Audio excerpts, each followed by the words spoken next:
The text message came at 2:37 a.m. Marcus stared at his phone, sleep still clouding his vision, as he read the desperate words from an unknown number. I hate to ask this, but I'm completely out of formula for Lily. My card got declined. Could you please lend me $43 until payday? I promise I'll pay you back. For any other single parent struggling to make ends meet, this might have been just another wrong number to ignore. But something about this message would change Marcus's life forever, and the lives of everyone involved, in ways none of them could have imagined. If you've ever believed that sometimes the universe makes mistakes just to set things right, hit that like button and subscribe to see more stories that will remind you of the unexpected connections that shape our lives. Marcus Wilson sat up in bed, fully awake now. The soft glow of his phone illuminated the small bedroom of his apartment. Down the hall, his 5-year-old daughter Zoe slept peacefully, unaware of the turmoil her father felt reading this stranger's plea. At 34, Marcus knew all too well what it meant to struggle. 2 years ago, his wife Elise had died suddenly from an undiagnosed heart condition, leaving him to raise their daughter alone while working as a high school English teacher. Every month was a careful balancing act of bills, childcare costs, and trying to maintain some semblance of normalcy for Zoe. He read the message again. The desperation in those few lines resonated with him. How many times had he nearly reached that breaking point himself? Without overthinking it, he typed back, I think you have the wrong number, but I can help. Where can I send the money? Across town, in a modern high-rise apartment, Alexandra Reeves jolted awake at the sound of her phone. Her 9-month-old daughter Lily had finally fallen asleep after hours of fussing, and Alexandra had collapsed into bed, exhausted from a day that had started with a 5 a.m. conference call and ended with the humiliating discovery that her credit card had been maxed out. At 36, Alexandra was the youngest vice president at Meridian Technologies, a position she'd fought relentlessly to achieve. When she discovered she was pregnant after a brief relationship with a colleague who promptly transferred to the London office upon hearing the news, she'd been determined to prove she could handle both motherhood and her career without missing a beat. But tonight, standing in the brightly lit convenience store with a can of formula in one hand and a declined credit card in the other, she'd felt her carefully constructed world crumbling. In desperation, she'd texted her assistant Melissa, who had helped her out before. Now, staring at the response from an unknown number, Alexandra felt a wave of embarrassment wash over her. She'd texted the wrong person, and they'd offered to help anyway. I'm so sorry, she typed back. I meant to text my assistant. Please ignore my message. Marcus saw the response come through and felt a strange disappointment. It's really no problem, he wrote. I've been where you are. No one should have to worry about feeding their baby. Alexandra hesitated, her pride warring with her desperation. Lily would need formula in the morning, and her bank account wouldn't see a deposit until Friday, 2 days away. A clerical error had resulted in her last expense reimbursement being delayed, and her automatic payments had drained her account unexpectedly. That's incredibly kind, she finally replied. But I can't accept money from a stranger. Then don't think of me as a stranger, Marcus wrote. Think of me as another parent who understands. I'm Marcus, by the way. Alexandra, she responded after a pause. And my daughter is Lily. She's 9 months old. My daughter Zoe is 5. It gets easier, I promise. Well, different kinds of hard, but easier in some ways. Alexandra smiled despite herself. I'm starting to think that's a parenting myth. They exchanged payment information, and Marcus sent the money without hesitation. Alexandra promised to pay him back on Friday, and they said goodnight. But as Marcus lay back down, he found himself wondering about this woman and her baby. There was something about the coincidence of her text that felt significant, though he couldn't explain why. The next morning, as Marcus prepared Zoe's breakfast, he found himself checking his phone more often than usual. There was no reason for Alexandra to text again, their transaction was complete. Yet he felt oddly connected to this stranger and her baby. Daddy, you're burning the toast, Zoe pointed out, her small face serious beneath her wild curls. Sorry, Pumpkin, Marcus said, quickly rescuing the slightly charred bread. Got distracted. By your phone? Is it school stuff? Zoe asked, taking a bite of her cereal. No, just helping someone out. Zoe nodded sagely.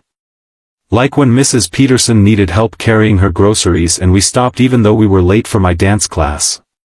Marcus smiled. Exactly like that.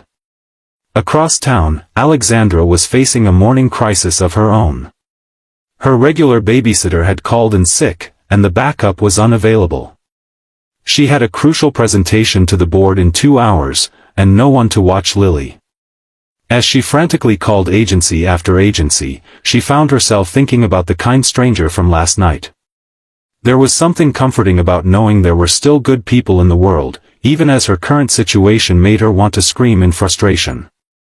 Finally, after exhausting all options, Alexandra made the call she'd been dreading. She would have to bring Lily to the office and hope her assistant could watch her during the presentation. It wasn't ideal, but she had no choice. As she gathered Lily's things, her phone pinged with a text. Just checking in to make sure you and Lily are okay this morning, Marcus had written. Alexandra stared at the message, surprised by the gesture and even more surprised by how much it meant to her. Without thinking too much about it, she responded honestly. Childcare emergency. Have to bring baby to important meeting. Slightly panicking. Marcus read the message as he dropped Zoe off at kindergarten. He hesitated only briefly before responding. What time is your meeting? I'm a teacher, but it's a professional development day. No students. I could help if you're comfortable with that. Alexandra's first instinct was to refuse. She didn't know this man. But something about their exchange felt trustworthy, and she was desperate. Are you serious? It's at 10 a.m. at Meridian Technologies downtown. I'd need help from 9:45 to about 11:30. Marcus checked his watch. He had planned to use the day to grade papers, but he could do that any time.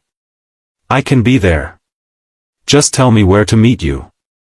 The lobby of Meridian Technologies was imposing, all glass, steel, and important-looking people hurrying in every direction. Marcus felt distinctly out of place in his casual button-down and jeans, holding Zoe's hand as they waited by the security desk. Is this where the lady with the baby works? Zoe asked, her voice carrying in the echoing space. Yes, sweetheart. Remember what we talked about? We're going to help her by watching her baby while she has an important meeting. Zoe nodded seriously. Because that's what good people do. Exactly. Marcus spotted her immediately. Even frazzled, juggling a diaper bag and a baby carrier, Alexandra commanded attention.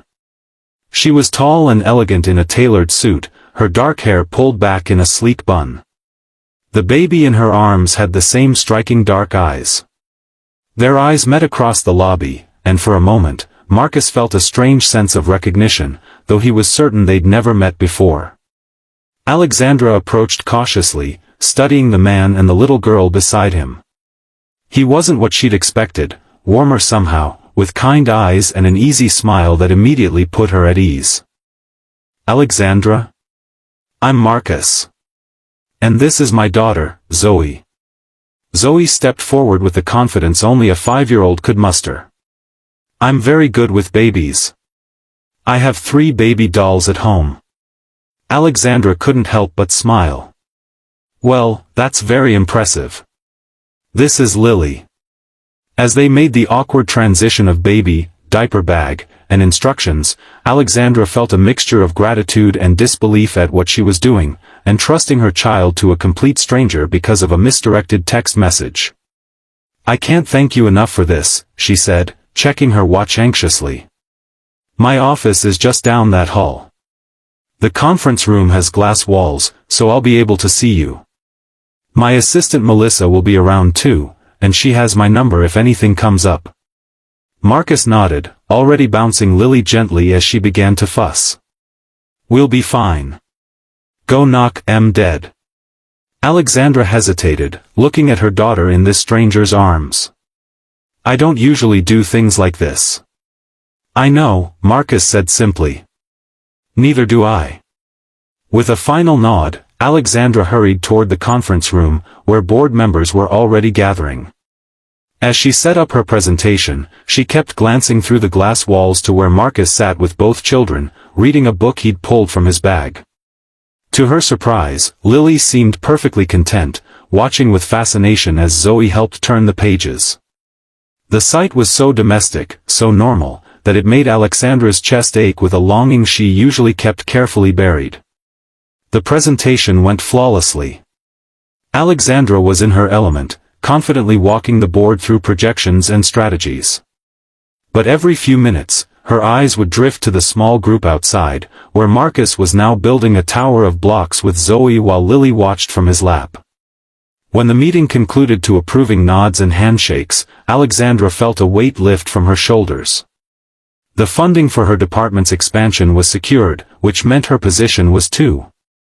As the board members filed out, she quickly gathered her materials and hurried to reclaim her daughter.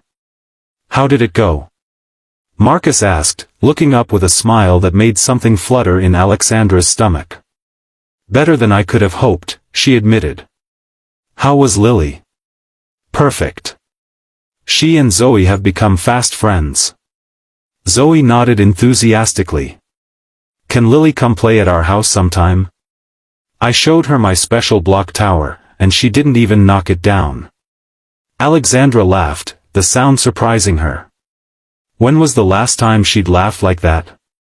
That is impressive restraint for a 9-month-old. As they gathered their things, Alexandra felt an unexpected reluctance to end this encounter. "Can I buy you both lunch? As a thank you?" Marcus hesitated, and Alexandra immediately backtracked. "I'm sorry, you've already done so much. You probably have plans." "No, lunch would be great," Marcus said quickly. "I was just thinking that I have my car at a parking garage a few blocks away, and Zoe gets tired walking too far." "Oh. I have my car here in the company garage. We could drive to somewhere nearby." And so they found themselves at a small cafe a short drive away. The two children settled between them as they ordered sandwiches and soup. The conversation flowed with surprising ease as they shared the basics of their lives. Alexandra learned that Marcus had been a single father for 2 years, that he taught English literature to high school juniors and seniors, and that he and Zoe had a Sunday tradition of making pancakes shaped like whatever Zoe was learning about in school that week. Marcus discovered that Alexandra had grown up in foster care, had worked her way through college on scholarships and multiple jobs, and that she sang opera arias to Lily at bedtime because she'd once dreamed of being a singer before the practical realities of life had steered her toward business. "So Lily's father isn't in the picture?" Marcus asked carefully as they finished their meal. Alexandra shook her head. "He made it clear that parenthood wasn't part of his 5-year plan. He sends a check every month, but that's the extent of his involvement." "His loss," Marcus said simply, wiping yogurt from Lily's chin with a gentle touch that made Alexandra's heart twist. "What about you? Do you date much?" Alexandra asked, then immediately regretted the personal question.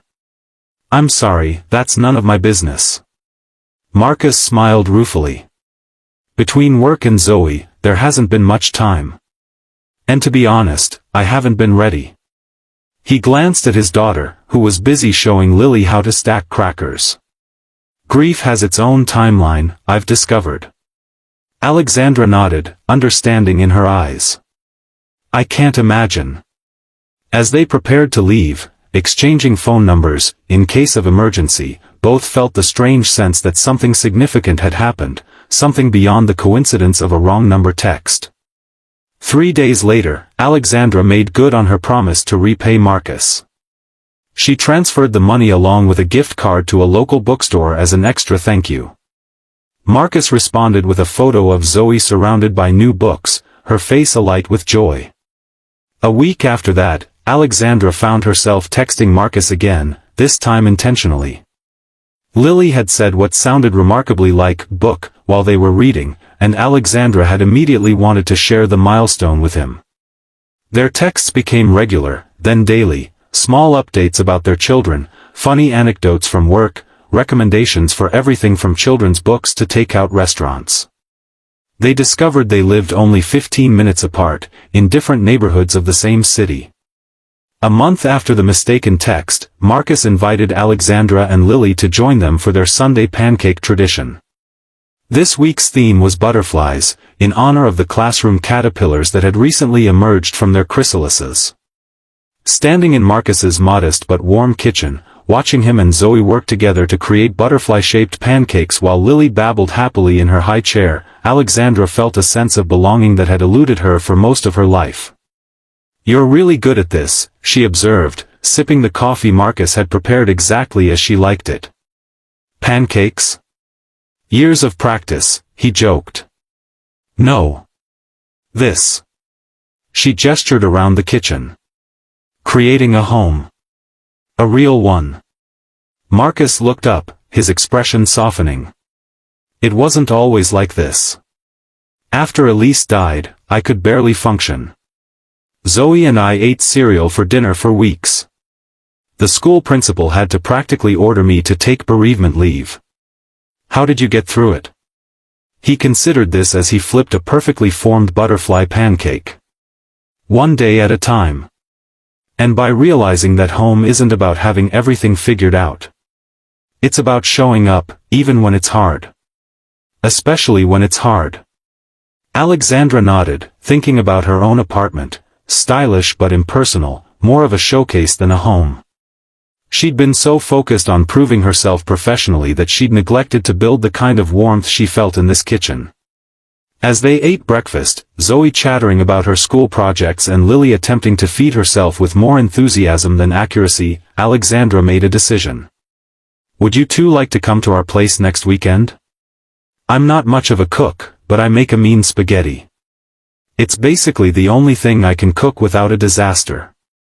Marcus smiled, and Alexandra felt that now familiar flutter. "We'd love that." Alexandra spent the entire week preparing for their visit. She bought child-friendly dishes for Zoe, baby-proofed cabinets that Lily might reach, and even hung some of Lily's artwork on the refrigerator to make the space feel more lived in.